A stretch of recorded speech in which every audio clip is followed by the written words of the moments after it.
I'm Francis Dearnley, and this is Ukraine, the latest.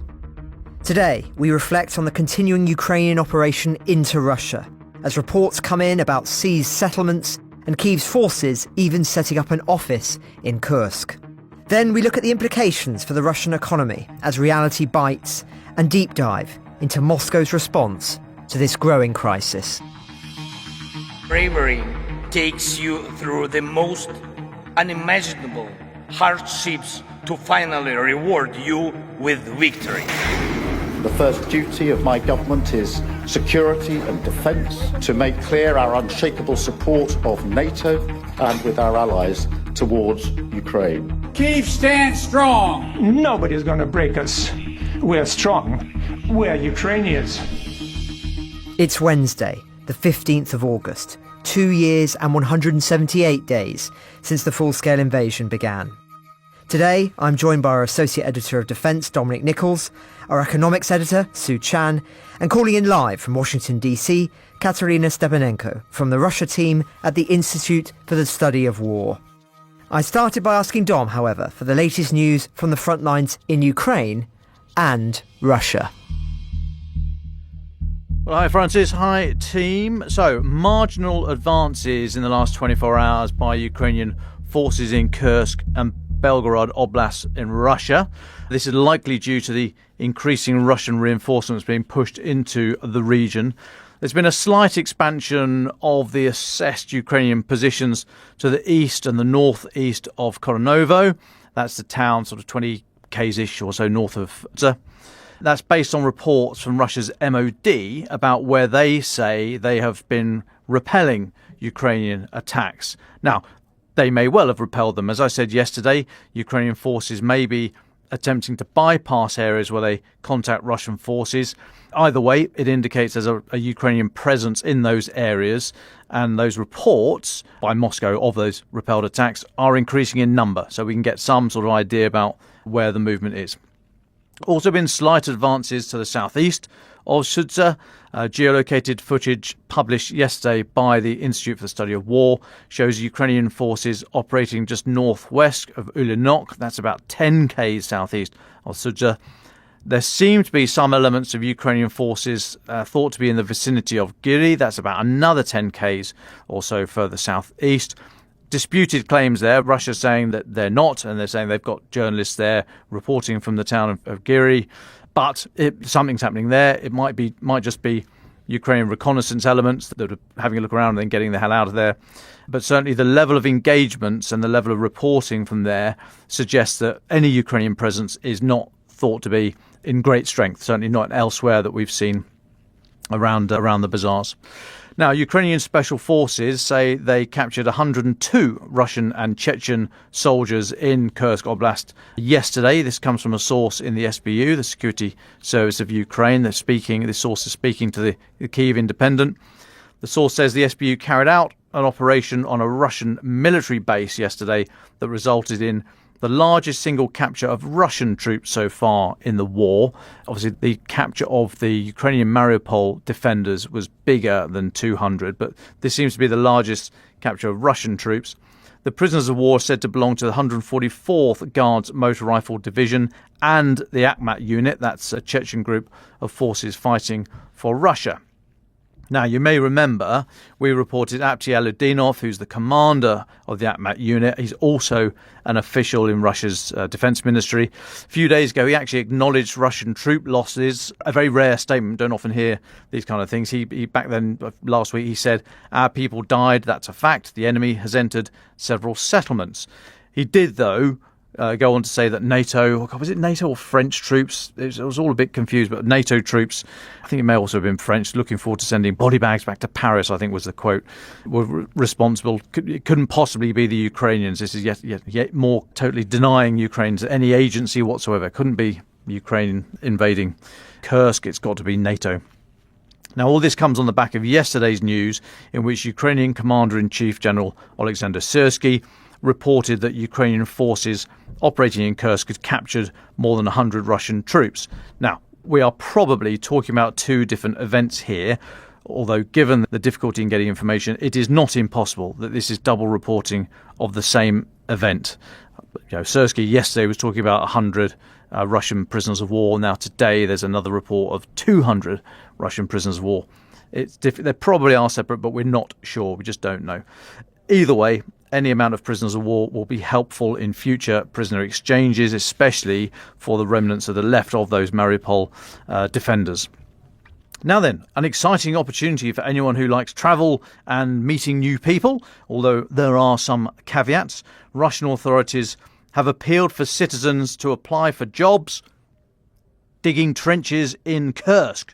So Avito, a Russian job site, posted the listings, these adverts, with a salary of 150,000 rubles to 370-odd thousand rubles. That's about 1,300 to 3,000, 1,300 pounds, 3,000 pounds, about very roughly $2,000 to $4,000. Not going to get too specific because I don't think you're actually going to apply for it.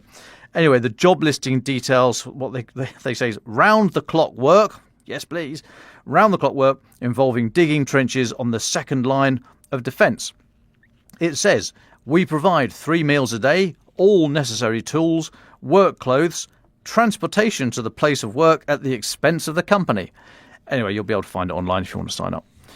Now then, I think that must have been reasonably popular because ISW are saying that commercially available satellite imagery from Maxar, which was taken on Monday, shows a set of newly dug series of field fortifications, including trenches and anti-vehicle ditches southwest of Lvov. That is on that main east-west highway, the road coming out of Ukraine through Rilsk and then running through Lvov into Kursk city itself. That there have been reports of Ukrainian forces up there. I'm very dubious about those reports. If anything, I think they were probably long-range reconnaissance. But this is about 30 or 40 k's northeast of Szu Chan, so not thought to be any main elements of Ukrainian forces. But they are digging in. Russia is digging in around Lvov, and we've also seen those reports in the last few days that they're digging in around the Kursk nuclear power plant as well. Next, Russia has told Belarus to stop freight transit on the rail lines in the region, any rail coming out of Belarus into this area of Russia. They're saying this is due to, quote, large-scale operational transfer of troops in the direction of Kursk Oblast, following yesterday's announcement of a state of emergency declared by Belgorod Oblast Governor Vyacheslav Gladkov. Basically, that just restricts the state of emergency, restricts movement, which is what you need to do in a time of crisis. So this move today to say to Belarus, look, just lay off all the normal commercial freight on the rail lines is yet another indication that they are, well, feeling a bit of pressure and need to muster all the logistic resources they can. Authorities in Kursk region, we believe, have been ordered to evacuate a further 20,000 civilians because the Ukraine's advances seem to be, are ongoing. Alexander Sersky says they're doing 1 to 2 kilometres a day. I think that's a sweeping statement because it covers a reasonable geographic area with differing operational scenarios up and down the line. But yeah, 20,000 more Russian civilians evacuated. And Alexei Smirnov, the governor of Kursk, said on Telegram earlier today that police would be coordinating the evacuation from Glushkov district that borders Ukraine of these 20,000. Now then, another reference from ISW. They're citing Russian opposition outlet Mobilization News today, who are reporting, or they're citing it today, sorry, the reporting was from yesterday, saying that Russian conscripts in the spring draft, two drafts a year in Russia for conscripts, but the spring draft class are going to be sent to Kursk.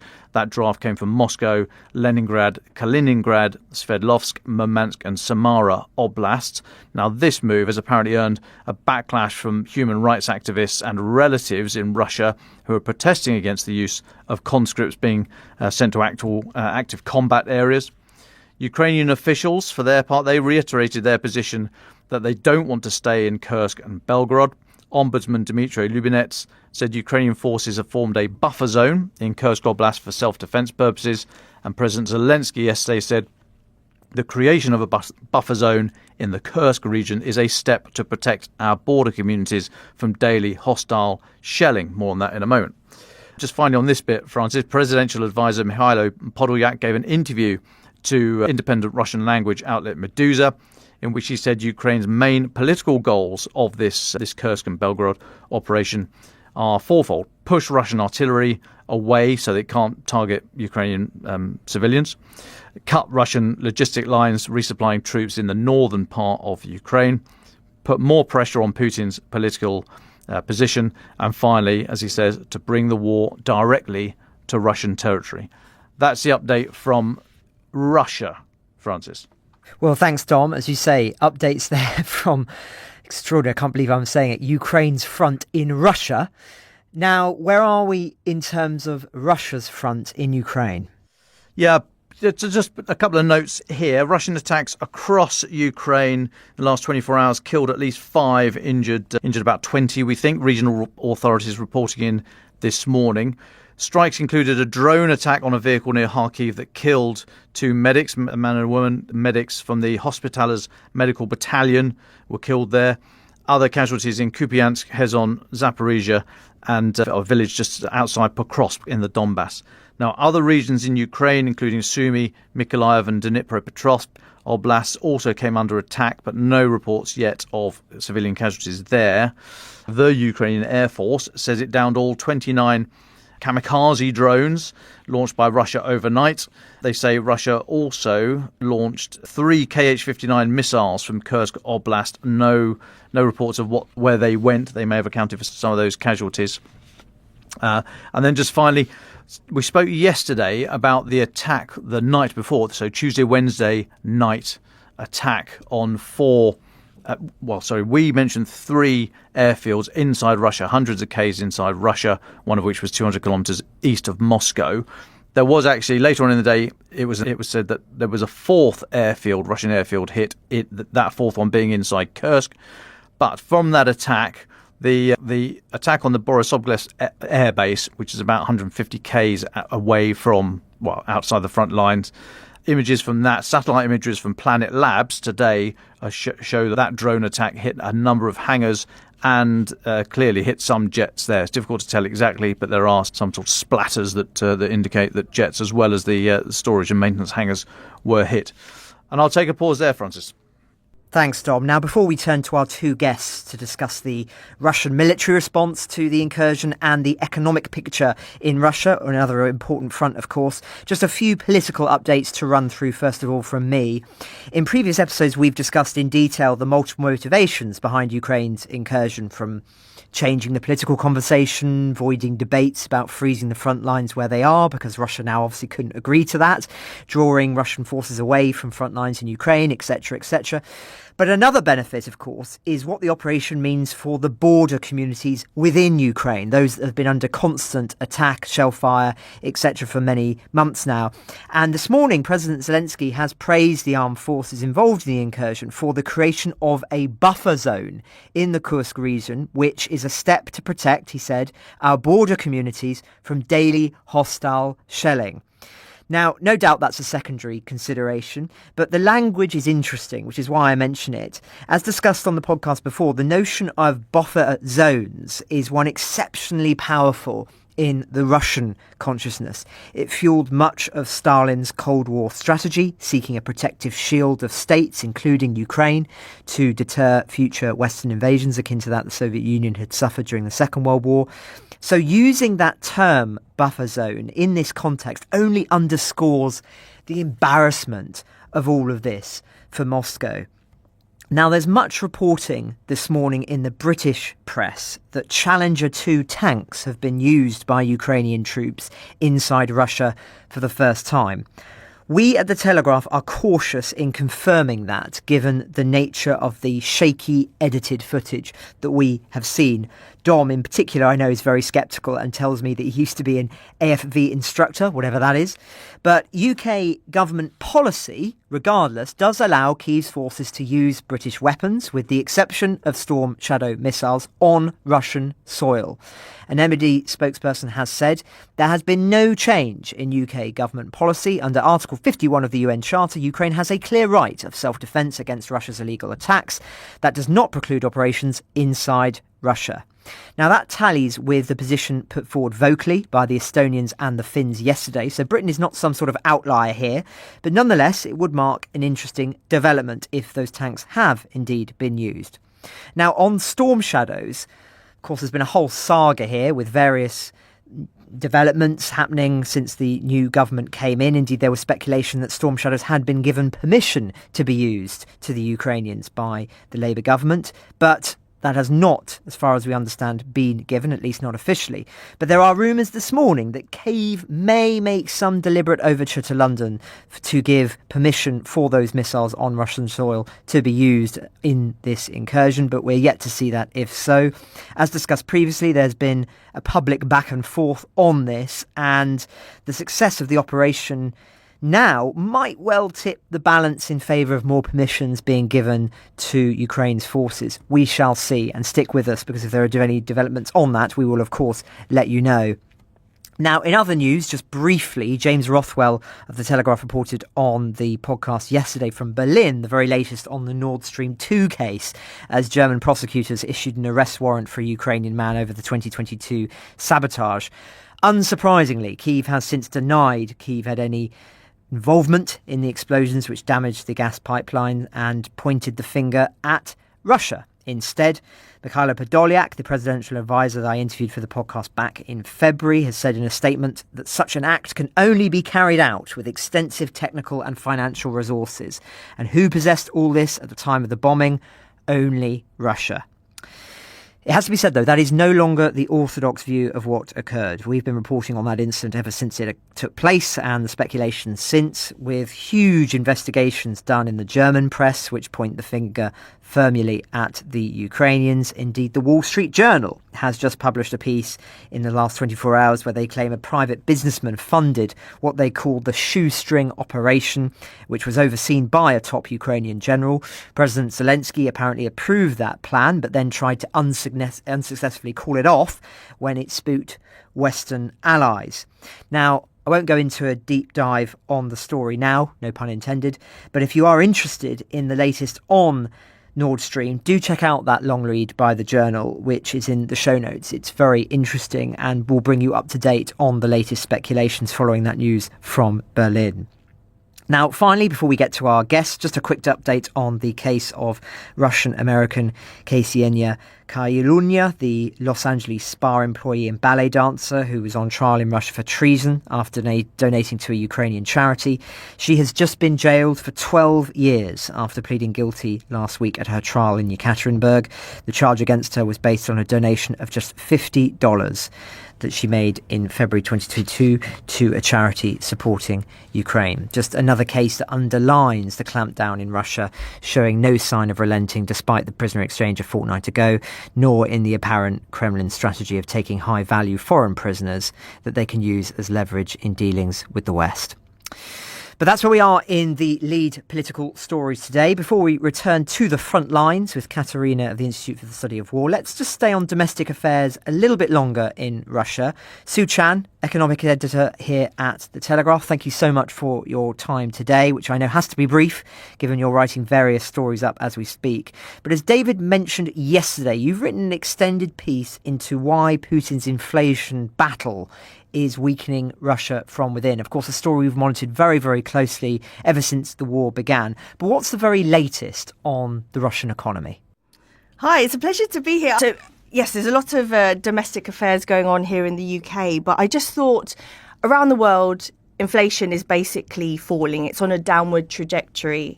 In Russia, things are very different. I mean, I think about a year ago when we would have spoken, inflation in Russia was actually around 2%.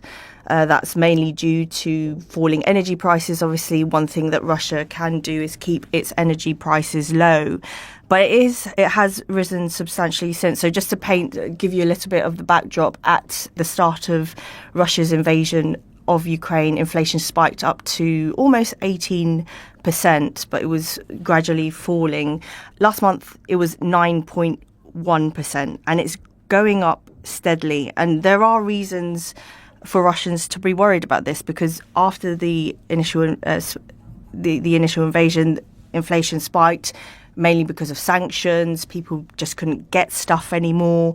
But there are more structural, more permanent reasons for the spike this time. I mean, on a basic level, lots of stuff in the shops is going up.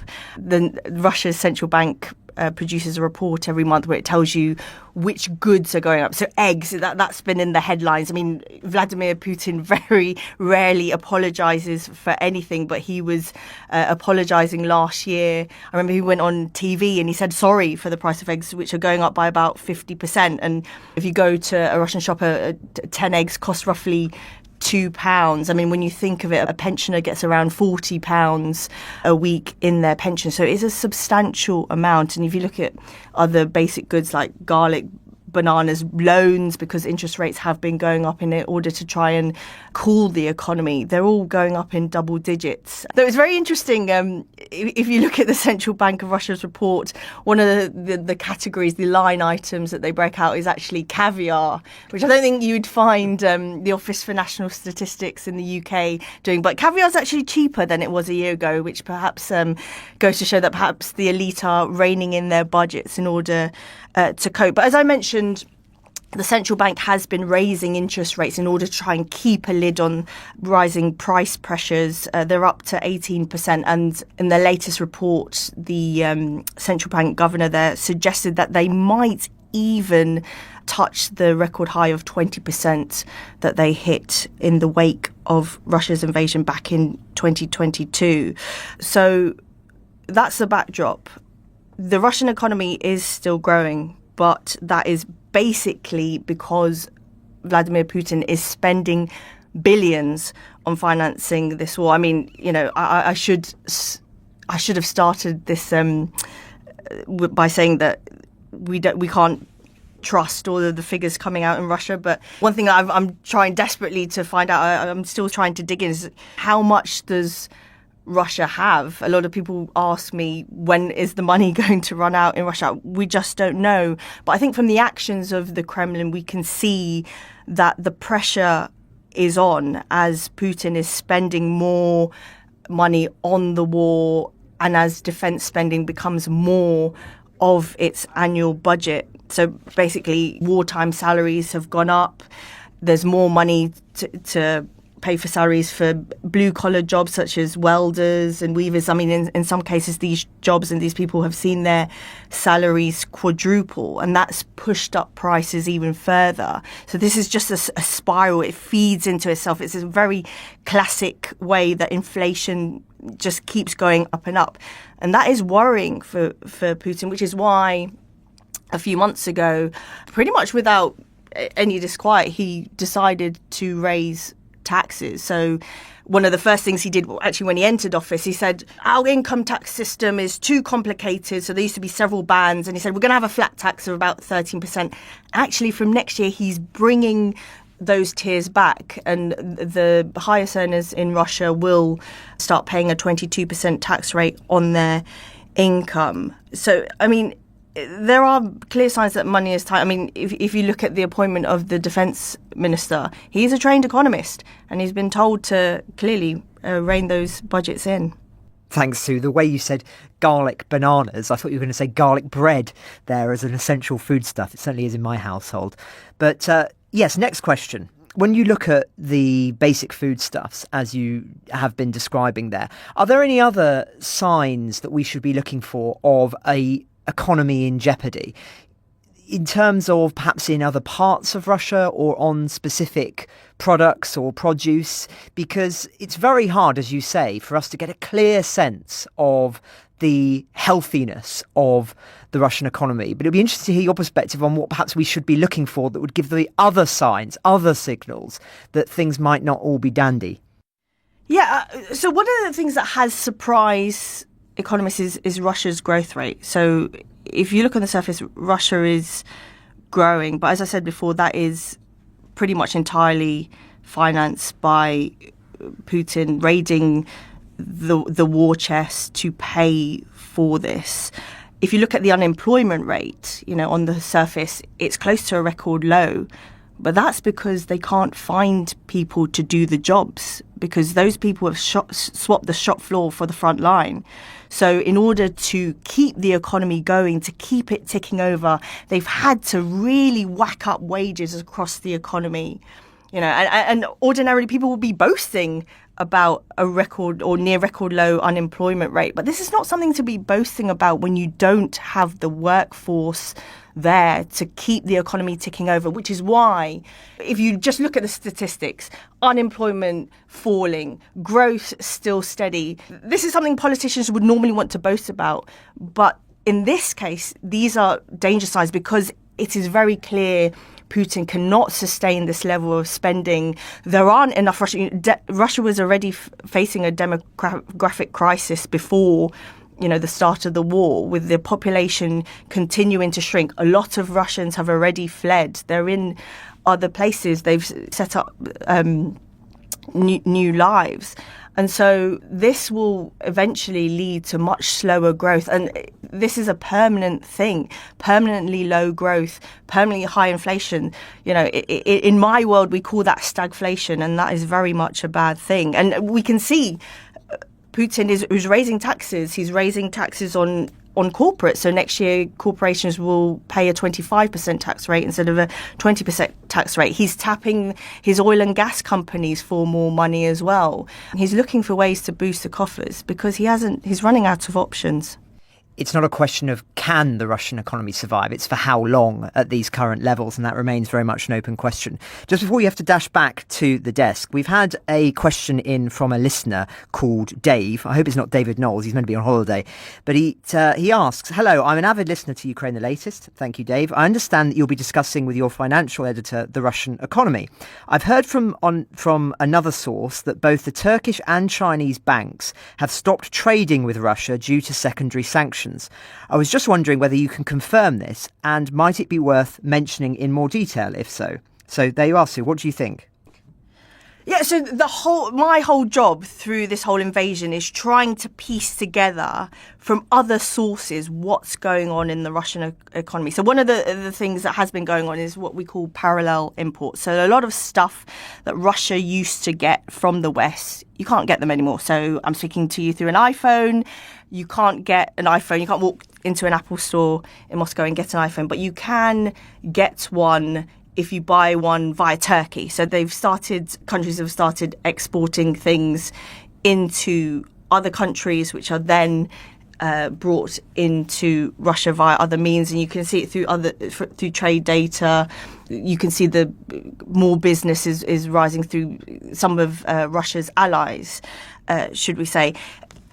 It's very interesting this question that's come in. So I was speaking to a business owner in China, and one of the things, so he runs a sort of a small goods business there, and we were talking about he knows some businesses and the way they used to get things into Russia was all these intermediary businesses were somewhere in the north of China, and a lot in the Middle East actually were set up in order to keep goods flowing from China into Russia. At the start of the year, this has started to slow. And what he said to me is that he's spoken to a number of businesses that said, look, Chinese banks, they won't deal with Russian banks anymore. And at the end of the day, if I'm not going to get paid, why am I going to keep doing business? So, I think that has a geopolitical message as well, because obviously Putin was in Beijing for a state visit earlier this year. They reiterated their commitment to this no limits friendship. Obviously, China's been buying a lot of Russian oil on the cheap. But, with November's election in the US is looming, and China is obviously very wary of the impact of secondary sanctions, and if the West does tighten the screw on other countries, obviously China's decided that in this case it's better to close down some of the avenues to Russia. Well, thank you very much, Sue. I know you've got to dash off. Really appreciate your perspectives, and let's not leave it so long next time. We'll get you on again very soon. And that now just leaves us to go to our final guest for today, Kateryna Stepanenko of the Institute for the Study of War. Always a pleasure to hear from anyone from the Institute for the Study of War, but it's been a while since we've heard from Kateryna. Now, I imagine it's been an extraordinarily busy few days for you, Kateryna, as it has for us reporting on the incursion in Kursk. So thank you very much for your time. Let's start then with looking at the Russian response. We've spoken a lot about how Ukraine has conducted this operation, but what are your reflections as somebody who follows this so closely at the Institute for the Study of War on the nature of the Russian reaction and how effective it's been, first of all? Thank you so much for having me. It's been a while for sure.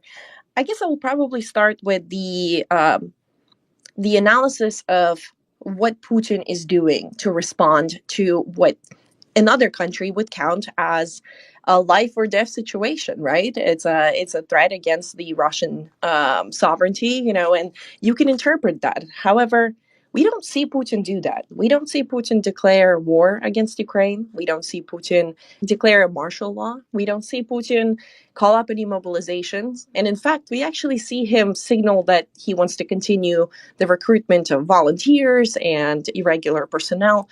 And it is quite interesting to see how much effort Putin is putting to sweep this under this rug, to make sure that the military is not in charge of this operation, but rather a combination of FSB, Rosgvardia is heading this operation. And all of this tells us that Putin really does not want to have war be in Russia. He does not want his society to know that there is prospect in which there could be war within the territory of Russia, and that this war that he had started because of his own imperialist ambitions is spreading and affecting his society. So I think one of the big components of this is most of the reactions that we see from Putin with the way that he's trying to portray this more so than a military operation, but his response to evacuations or civilian society problems, scolding his governors, all of this tells us that his main priority is regime stability. And it's quite fascinating to see his narrative really shift from we're fighting this war for our sovereignty, we're fighting a war for existence of Russia against NATO, and all of that rhetoric really disappear after the Kursk incursion. So really fascinating developments out here. Now, I'm going to be blunt, Kateryna, and ask, do you think that this is an existential threat for Putin if the Ukrainians are able to stay and hold on to any territory in Russia? Or do you think that's over-egging it somewhat?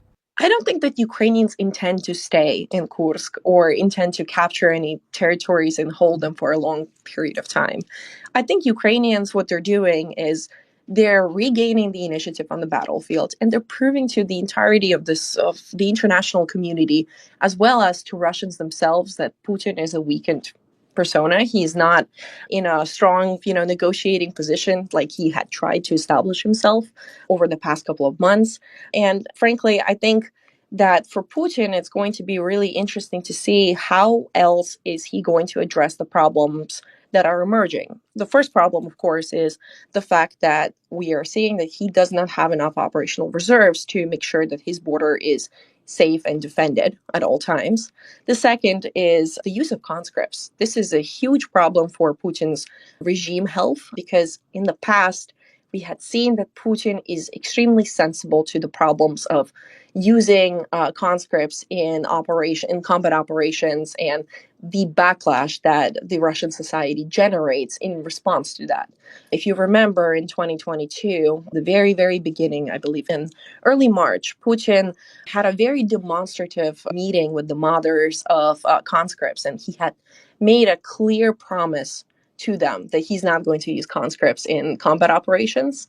And it's going to be really interesting to see how he's going to try to address the growing reports about Ukrainians capturing POWs. And that might actually have some implications on his decision-making, as well as his ability to maintain the regime and his popularity on the same level. But I think it's a little too early to tell how catastrophic this is for Putin. I think the number one thing that it tells us is that his policy decisions in 2023 in 2022 continued to undermine Ukrainians' capabilities. And I simply don't think that he or any Russian senior military officials really thought that Ukrainians might conduct a large operation to take advantage of the policy decision, which was essentially pull out all of the Russian forces from the border area and replace them with conscripts so that Russia could continue tactical advances in Ukraine. It's a really interesting point that I've not heard anywhere else about the significance of these conscripts that are being captured and the political difficulties that sows for Putin. So thank you for that. Interested too in the people that Putin is entrusting with handling this. Perhaps you can talk a little bit more about them and who they are and the approach they're likely to take. I think they were surprise choices.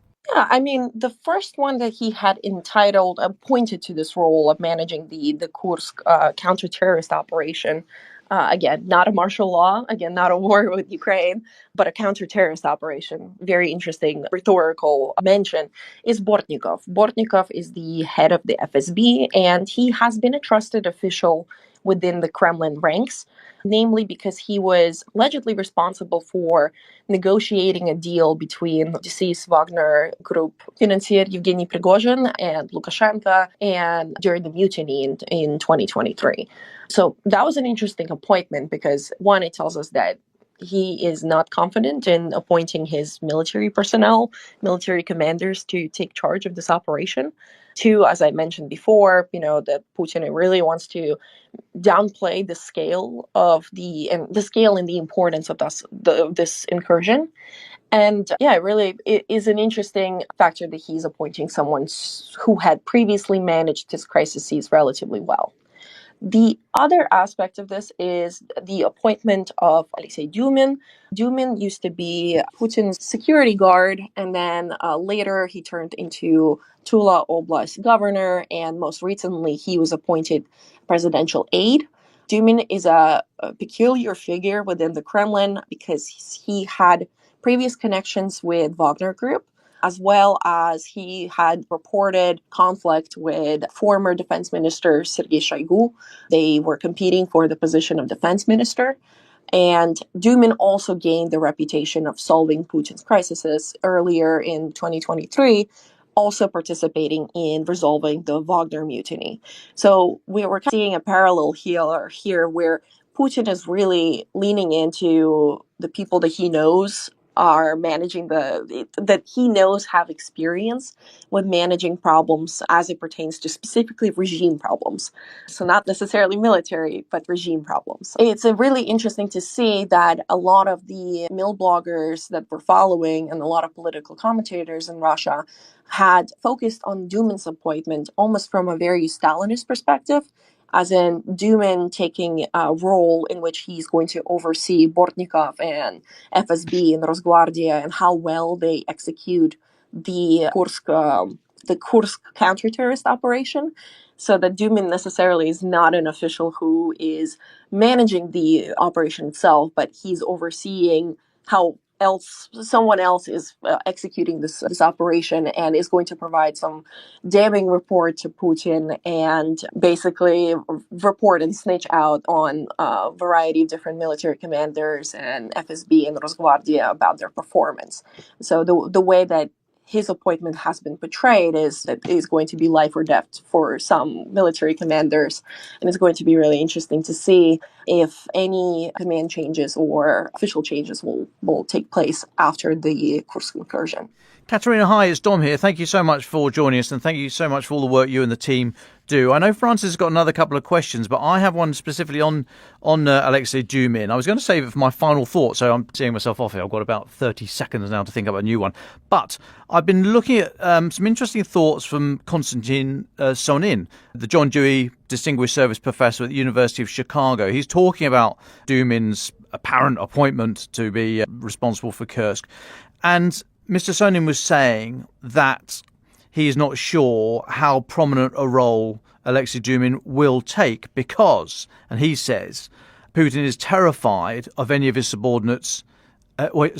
He's terrified more of their success than their failures. Against this backdrop of the Moscow elite, the Siloviki, if you like, who might be looking for a way to get rid of a guy who's shown that he's not good for business. If Dumin succeeds, then maybe he's the golden boy. So I just wonder what your thoughts were there on whether or not this chap has been put in a very operational role to live or die by the successful failure of the defence of Kursk. And just that wider point of, does Putin actually, we know it's like mafia-like, he doesn't really use the system, use the organisation, he just uses his family and people he trusts and so on and so forth.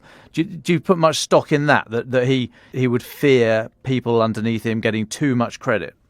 Yeah, I'm so glad you bring up Konstantin Sonin's work. He's phenomenal, and his analysis of internal Russian politics are something that I definitely recommend all of your listeners to check out. I do agree with that assessment. Putin really does not want to have someone outshine him and be better than him. And so he does tend to put a lot of his officials, such as Bortnikov or Dumin, in positions in which they might sustain failure, which is probably why we see that Gerasimov is still sticking around and stuck around for that long, despite the fact that he has been incompetent in military planning. He has been incompetent in generally many things that we have seen before the war as well as during the war. So I do see that argument. I don't think that Dumin himself is taking on a role. I've seen some sources misreport Dumin's alleged position, right? There's reports that Dumin is somehow overshadowing Bortnikov, or that Putin is now no longer confident in Bortnikov's ability to resolve the situation.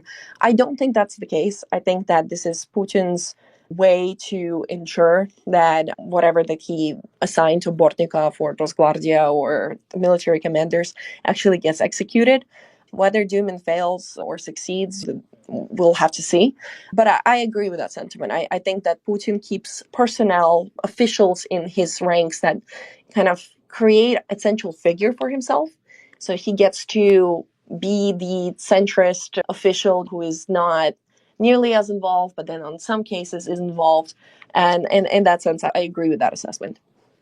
Well, thank you, Kateryna, and thanks, Dom, for your question. There'll be an opportunity to ask more in a second. But just wanted to zoom out a little bit, if I may, Kateryna, and look at generally the health of Putin's regime at the moment. I'm not trying to spell the idea that it's in severe peril at the moment. I don't think it is, but nonetheless, it is under pressure on multiple fronts, economically, as we've addressed today, given the Kursk operation as well, and indeed the general challenges of waging a war that was meant to be a 3-day special operation.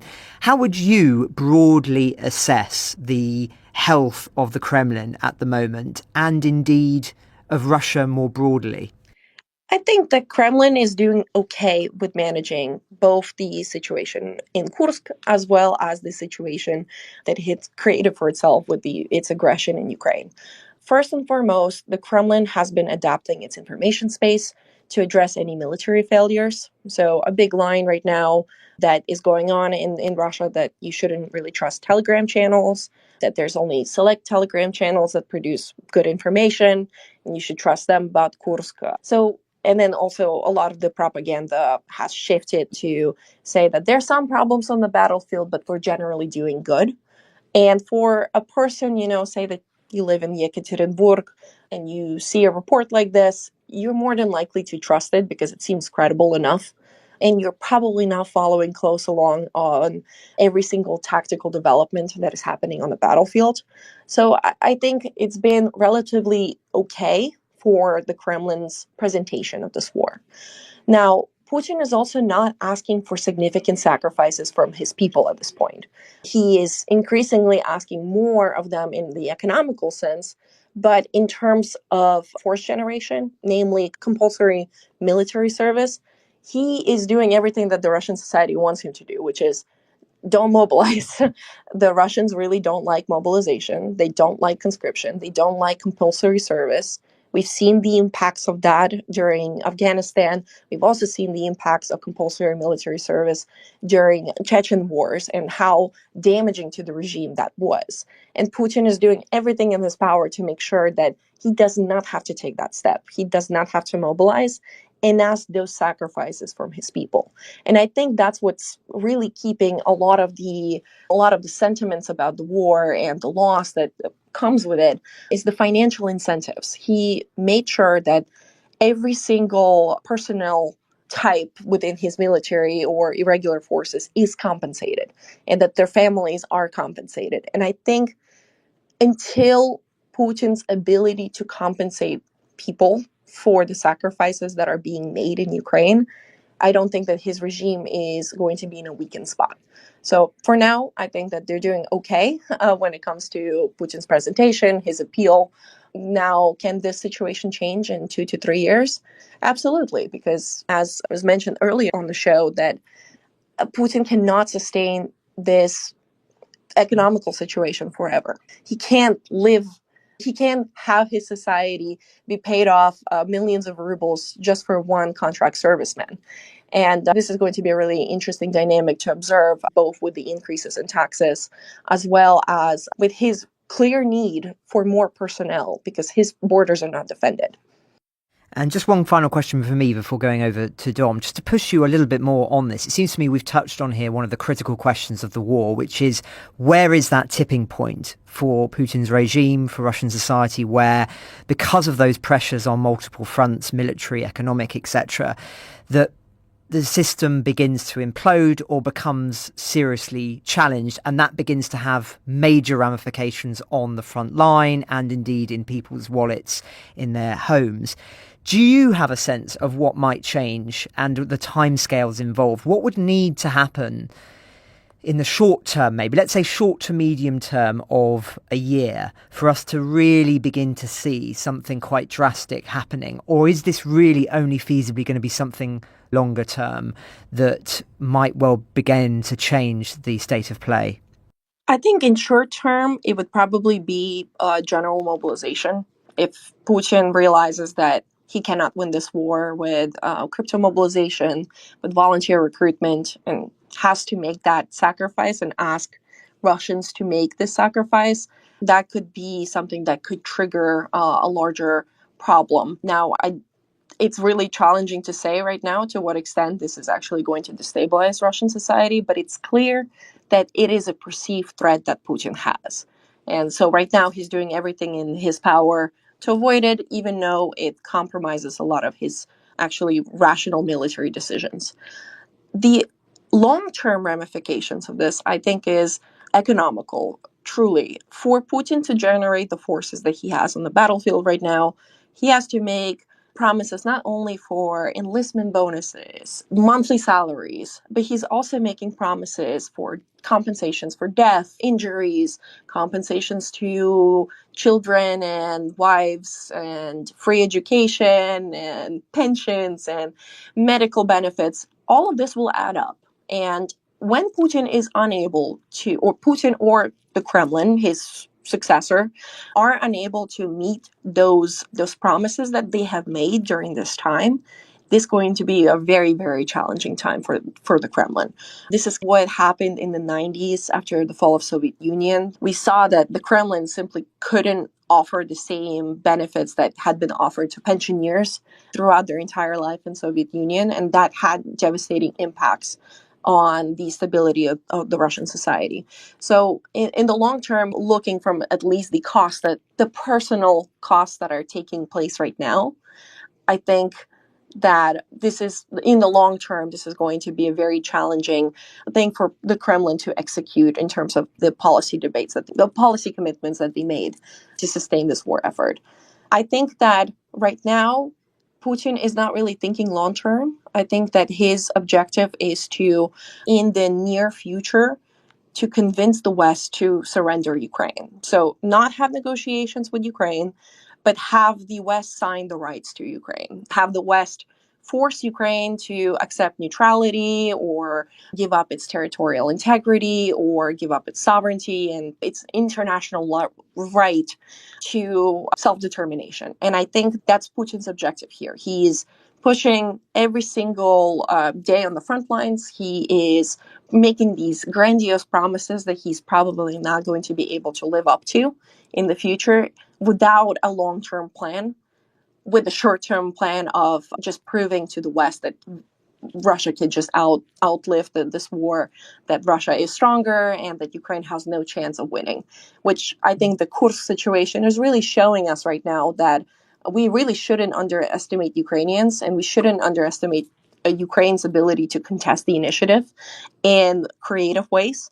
And it really shows us that beyond this operation, Putin has been trying to create an image that Russia is invincible and an inexhaustible power, and that Ukraine is hopeless.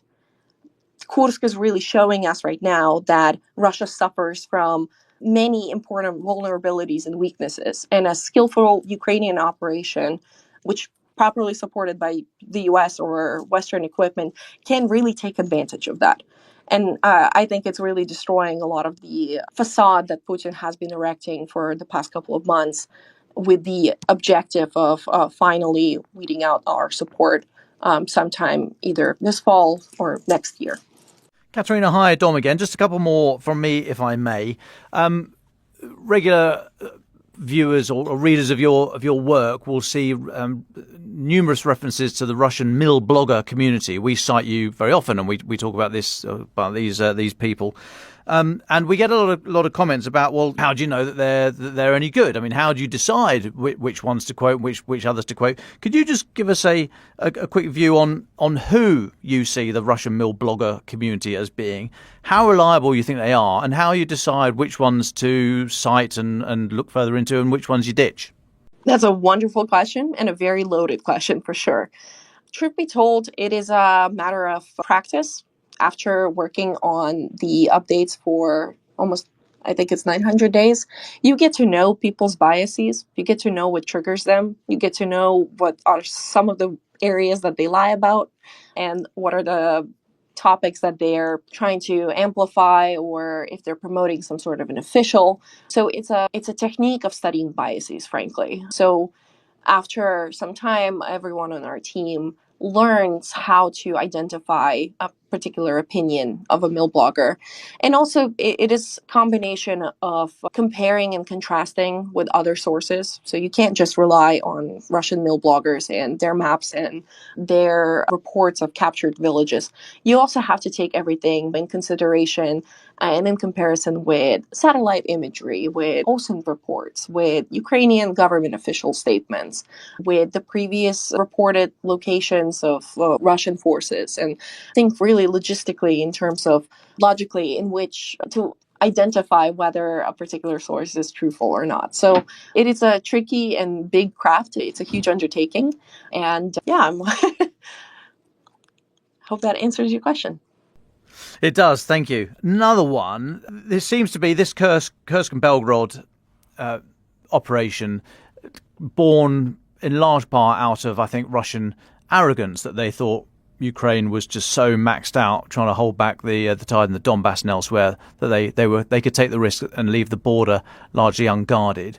What do you see happening up and down the rest of the open flank, the open border that Ukraine has with Russia, non-occupied Ukraine has with Russia? We think Russia are pushing some elements of troops into or from Ukraine into the Kursk-Belgorod region.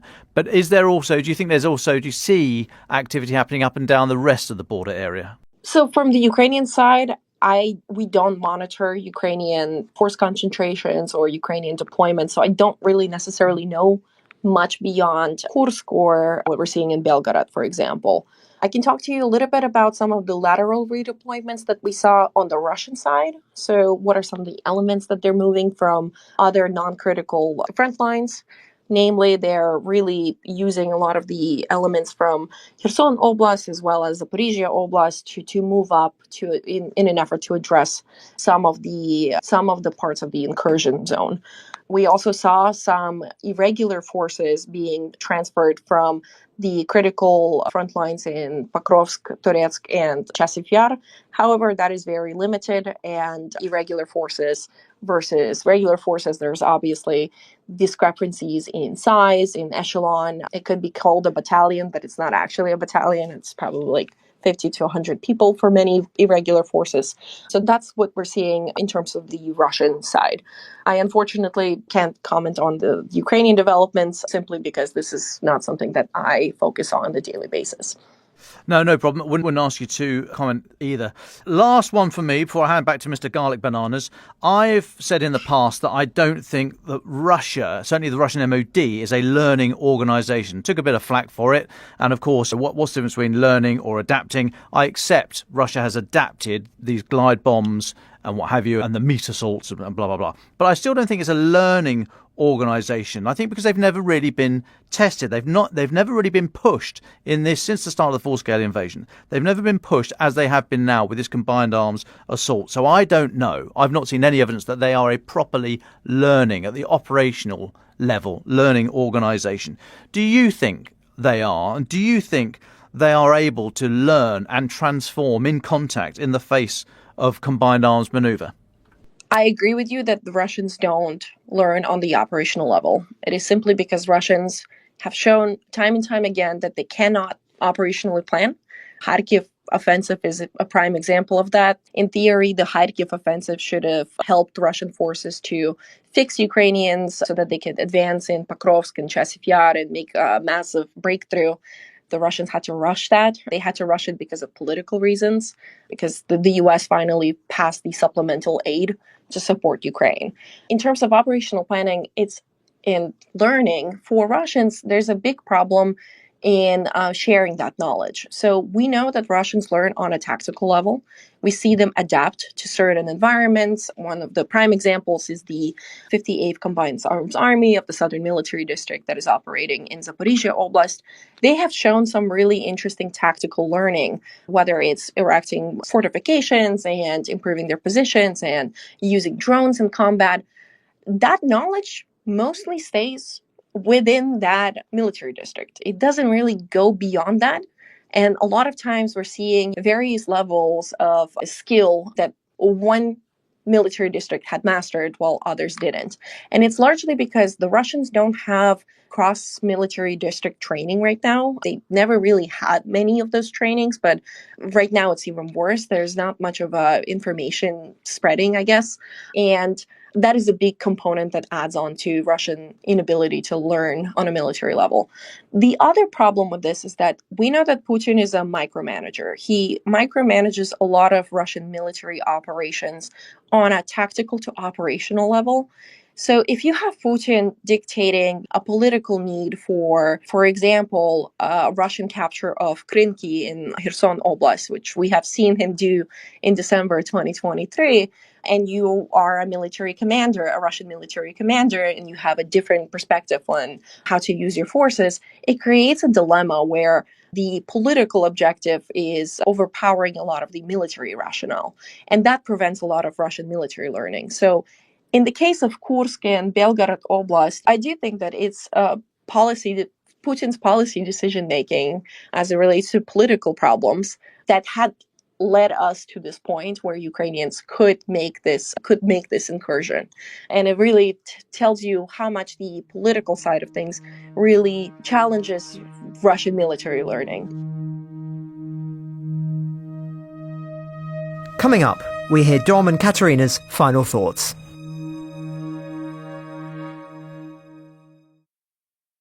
Dom, what do you want to leave our listeners with? Yeah, thanks, Francis. So I'm obviously still looking at the Kursk-Belgorod operation. I've got half an eye on if and when Ukraine culminates, which, as I said in the past, military term meaning that your force is exhausted. So it's not necessarily going back, but it's no longer able to go forward. And where's that point of culmination and what does it mean? What happens next? So I'm looking out for things like Russian social media showing lots of destroyed Ukrainian equipment, especially the Western donated stuff. They would love to show that. There's not really been much of that so far, which tells me that the momentum is still with Ukraine. Secondly, wider reporting, both from Russian MOD, the mill blogger community we've just been hearing about from Kateryna, and trusted geolocation, i.e. from the reporting likes of ISW. Anything showing, demonstrably showing, trustworthy, credibly showing Ukraine being pushed back. And then if there is a culmination point and Ukraine decides that they can't go any further forward, if they decide that that's the point, they go, right, we've done enough here, we're going to get out in good order. I would expect to see, and more about this than me, please do let us know, I would expect to see a much greater use of indirect fire at that point, artillery, mortars, but any other kind of indirect fire, in order to help the Ukrainians break contact and then start going backwards, falling through a rearward passage of lines. So I'm looking out for those kind of signs to show me what phase this Ukrainian assault is in. And even though the advance seems to have slowed down, Alexander Syrsky saying yesterday 1 to 2 kilometres a day, as I mentioned earlier, I'm not seeing any big signs yet that Ukraine's running out of steam, either physically or conceptually. I think they're still on the front foot and still going forward. But, let me know, folks, what signs are you looking for to see if and when Ukraine is running out of puff or decides to do something other than take death and destruction to their country's enemies? Well, thank you very much, Dom. Kateryna, you've got the very last thoughts for today. What did you want to leave our listeners with? I would probably just say that Russia had the initiative throughout the entire theater since fall of 2023. And the Russians had effectively controlled where the action started, when it started, and on what terms. The Ukrainians are now, they were forced to respond to a lot of Russian activities. And the operations in Kursk are now forcing Russians to do the same, essentially forcing the Russians to respond and contest the initiative to some extent. I think it is too early to tell how significant this development will be, but forcing Russians to react and fight on the terms that Ukraine had established and at the timing that Ukraine had established is crucial in our understanding of Russia's weaknesses and also in restoring some sort of more maneuverable warfare. Ukraine the Latest is an original podcast from The Telegraph. To support our work and stay on top of all of our Ukraine news, analysis and dispatches from the ground, please subscribe to The Telegraph. You can get your first 3 months for just £1 at www.telegraph.co.uk/Ukraine the Latest. Or sign up to Dispatches, our foreign affairs newsletter, bringing stories from our award-winning foreign correspondents straight to your inbox. We also have a Ukraine live blog on our website where you can follow updates as they come in throughout the day, including insights from regular contributors to this podcast. We also do the same for other breaking international stories. You can listen to this conversation live at 1 p.m. London time each weekday on Twitter Spaces. Follow The Telegraph on Twitter or X so that you don't miss it. To our listeners on YouTube, please note that due to issues beyond our control, there is sometimes a delay between broadcast and upload. So if you want to hear Ukraine the Latest as soon as it is released, do please refer to podcast apps. If you appreciated this podcast, please consider following Ukraine the Latest on your preferred podcast app and leave us a review as it helps others find the show. Please also share it with those who may not be aware we exist. As the disinformation war continues, we are relying on your support more than ever. You can also get in touch directly to ask questions or give comments by emailing ukrainepod@telegraph.co.uk. We do continue to read every message. You can also contact us directly on Twitter. You can find our handles in the description for this episode. As ever, we're especially interested to hear where you're listening from around the world. Ukraine the Latest was today produced by Francis Dearnley and Giles Gear.